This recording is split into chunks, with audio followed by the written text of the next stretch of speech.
মানে বিশ্বের সবচেয়ে বড় ফিতনা ছিল দ্বিতীয় বিশ্বযুদ্ধ।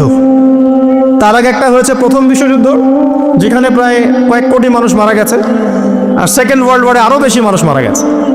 তো এখন বিশ্বকে ঠেলে দেওয়া হচ্ছে একটা থার্ড ওয়ার্ল্ড ওয়ারের দিকে, মানে যে কোনো সময় একটা তৃতীয় বিশ্বযুদ্ধের আশঙ্কা করছেন। এখনকার যারা মিলিটারি অ্যাফেয়ার্স নিয়ে পড়াশোনা করেন, ওয়ার্ল্ড অ্যাফেয়ার্স নিয়ে পড়াশোনা করেন, তারা এগুলো বলতে পারবেন ভালো। বিশ্বকে একটা খাদ্য মন্দার দিকে ঠেলে দেওয়া হচ্ছে, বিশ্বকে একটা দুর্ভিক্ষের দিকে ঠেলে দেওয়া হচ্ছে, এবং মহামারীর মধ্য দিয়ে অলরেডি কিন্তু আমাদের বিভিন্ন দেশের ইকোনমিক অবস্থা ভালো না। তার উপরে খাদ্য সংকট, তার উপরে যে বৈশ্বিক যুদ্ধগুলো, আমদানি রপ্তানি বন্ধ হয়ে যাচ্ছে, তেল গ্যাসের দাম বেড়ে যাচ্ছে, জনগণ হাহাকার করছে। এই পলিটিক্যাল গ্লোবাল অ্যাফেয়ার্সের ফিতনা এগুলা। তা আপনাকে এই জন্যই প্রথমে আমি একটা কথা বললাম যে ফিতনাময় একটা পরিবেশে একজন মুমিন যার অন্তর্দৃষ্টি আছে, যে কোরআন এবং সুন্নাহ দিয়ে এই বিশ্বের এই রহস্যগুলো উদ্ঘাটন করতে পারে, সে ভালো থাকতে পারে না। তার মনটা সবসময় কিন্তু মানে ব্যাকুল থাকবে যে কিভাবে এইসব সমস্যা থেকে নিজে উত্তরণের পথ খুঁজতে পারি, আর আমার পরিবারকে বাঁচাতে পারি, আর আমার জনগণকে বাঁচাতে পারি। আর যদি আপনি আত্মকেন্দ্রিক হন, স্বার্থপর হন, তাহলে নিজের চটকায় তেল দিবেন, নিজে ভালো থাকলেই বাপের নাম। তো দেখুন, এই জামানার কথাই নবীজি বলছেন সাল্লাল্লাহু আলাইহি ওয়াসাল্লাম, তোমাদের সামনে এমন একটা যুগ আসছে, নবীজি বলছেন জামানা সাবরিন, কঠিন জামানা, যেই জামানায় ঈমান নিয়ে চলাটা হবে হাতের মধ্যে আগুন নিয়ে চলার মতো। নবীজি বলছেন ওই সময়ে সাহাবী জিজ্ঞাসা করছেন, ইয়া রাসূলুল্লাহ, আমি ওই সময়ে কি করব? ওই সময় আমি কি করব? আমাকে কি পরামর্শ দিচ্ছেন? নবী সাল্লাল্লাহু আলাইহি ওয়াসাল্লাম বলছেন, হে আমর ইবনে আস, তুমি ওই সময়ে বাড়িতে অবস্থান করো, বাসায় থাকো, বিনা প্রয়োজনে বাড়ির বাইরে এসো না। ওই সময় তুমি নিজের পাপের জন্য আল্লাহর কাছে ক্রন্দন করতে থাকো, বিনা প্রয়োজনে বাড়ির থেকে বের হয়েও না। আর মানুষের সাথে এত বেশি মেলামেশা করো না, নিজে তোমার আমল, তোমার গুনাহ নিয়ে ব্যস্ত থাকো, তোমার পাপের জন্য আল্লাহর কাছে কান্নাকাটি করো, ইনশাল্লাহ তুমি নাজাত পেয়ে যাবে। এটা একটা অপশন, মানে ফিতনাময় পরিবেশে আপনি কিভাবে বাঁচবেন, এটা একটা অপশন। আরেকটা হাদিসে গিয়ে নবী সাল্লাল্লাহু আলাইহি ওয়াসাল্লাম বলছেন যে যখন এমন ফিতনাময় পরিবেশ আসবে, তখন যদি তোমরা এই আমর বিল মারুফ নাহি আনিল মুনকার, সৎ কাজের আদেশ, অসৎ কাজের নিষেধ, আমার সুন্নতের উপর অটল থাকতে পারো, তাহলে তোমরা 50 জন শহীদের নেকি পাবে। সাহাবায়ে কেরাম বলছেন, ইয়া রাসূলুল্লাহ, আমিনহুম আও মিন্না, তাদের মধ্যে 50 জন নাকি আমাদের মধ্যে 50 জন শহীদ? নবী করিম সাল্লাল্লাহু আলাইহি ওয়াসাল্লাম বলছেন, বাল মিনকুম, বরং তোমাদের মধ্যে 50 জন শহীদ। এটা অপশন নাম্বার 2। এক কি বললাম, আপনি নিজেকে নিয়ে ব্যস্ত থাকেন, বাসায় থাকেন, বিনা প্রয়োজনে বাড়ির থেকে বের হবেন না, মানুষের সাথে কম মেলামেশা করেন, এবং নিজের পাপের জন্য আল্লাহর কাছে কান্নাকাটি করেন, নিজের আমল নামা নিয়ে ব্যস্ত থাকেন, ইনশাআল্লাহ নাজাত পাবেন। 2 নাম্বার, যদি আপনার কাছে আরও বেশি যোগ্যতা থাকে এবং আপনি আরও বেশি সাহসী হন এবং আপনি উম্মার, দেশের জনগণের কল্যাণ কামনা করেন, তাহলে অন্যদেরকেও এই ফিতনাময় পরিবেশে টিকে থাকার ফর্মুলা বলে দেন।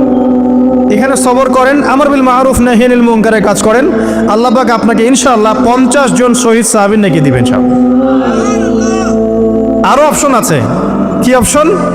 ওই যে আসহাবুল কাহফ কি করেছিল, একটা ফিতনাময় পরিবেশ থেকে নিজেরা আস্তে করে সরে গিয়েছে।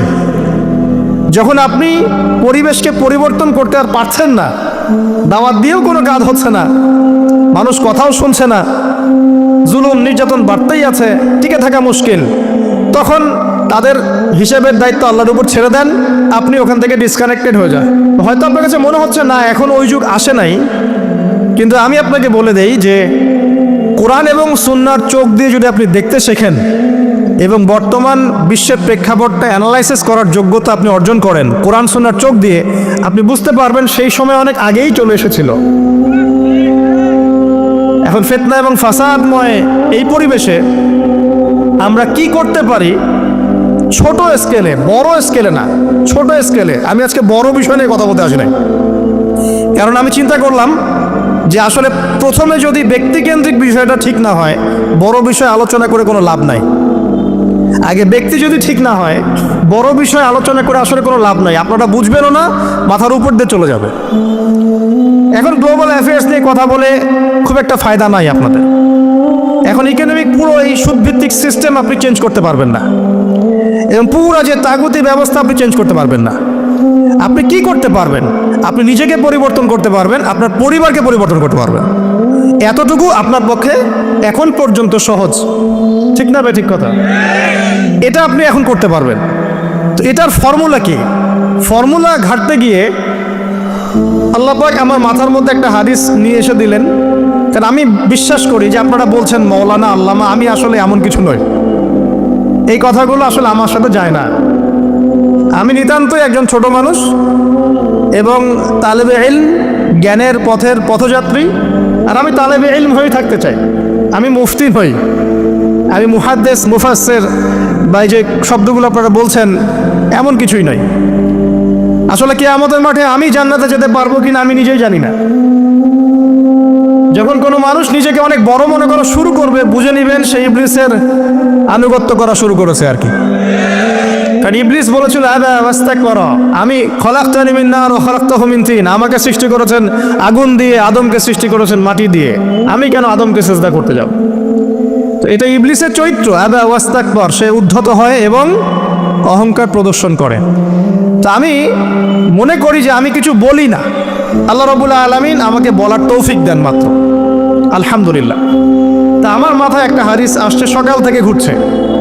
সেটা হচ্ছে, দেখুন, বারা ইবনে আযিব রাদিয়াল্লাহু আনহু থেকে বর্ণিত হাদিসটা আসছে এবং হাদিসটা বিশুদ্ধ। এখান থেকে আমি মূল আলোচনা যাচ্ছি যে একদিন আনসার মানুষদের মধ্যে, আনসার কারা? আমাদের আনসার বাহিনী। আনসার কারা? যারা মুহাজির সাহাবীদেরকে আশ্রয় দিয়েছিল মদিনায়, তাদেরকে কি বলা হয়? আনসার। তাহলে শব্দটা সুন্দর না? তাহলে আমাদের বাহিনীর নামটাও সুন্দর, মাশাআল্লাহ। তো আনসার সাহাবীদের মধ্যে একজন ইন্তেকাল করেছেন, ইন্না লিল্লাহি ওয়া ইন্না ইলাইহি রাজিউন।